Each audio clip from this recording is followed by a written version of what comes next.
হযরত খাদিজা রাদিয়াল্লাহু তাআলা এর ইসলাম গ্রহণ, রাসূলুল্লাহ সাল্লাল্লাহু আলাইহি ওয়াসাল্লামের নবুয়ত লাভের পর হযরত খাদিজা রাদিয়াল্লাহু তাআলা প্রথম ইসলাম গ্রহণ করেন।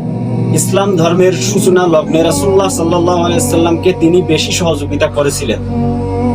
ইসলাম গ্রহণের সময় তার বয়স হয়েছিল 55 বছর।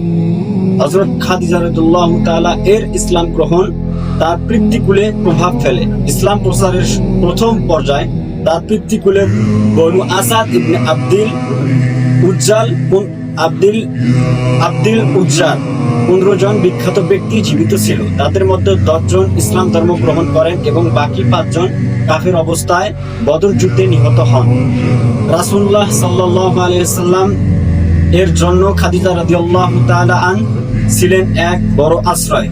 তাদের দাম্পত্য জীবনের সুদীর্ঘ সময়ে দুঃখ, কষ্ট, বিপদ আপদে এবং ইসলাম প্রচারে খাদিজা রাদিয়াল্লাহু তাআলা তার সবচেয়ে কাছের মানুষ। মুশরিকদের প্রত্যাখ্যান ও অবিশ্বাসের কারণে রাসূলুল্লাহ সাল্লাল্লাহু আলাইহি ওয়াসাল্লাম যে ব্যথা অনুভব করতেন, খাদিজা রাদিয়াল্লাহু তাআলা এর কাছে এলে তা দূর হয়ে যেত। কারণ তিনি তাকে সান্ত্বনা দিতেন, সাহস ও উৎসাহ যোগাতেন। রাসূলের সব কথাই তিনি বিনা দ্বিধায় বিশ্বাস করতেন। মুশরিকদের অমার্জিত আচরণ তিনি তার কাছে অত্যন্ত হালকাভাবে তুলে ধরতেন। খাদিজা রাদিয়াল্লাহু তাআলা তার সকল ধন সম্পদ দিয়ে ইসলাম প্রচারের কাজে সাহায্য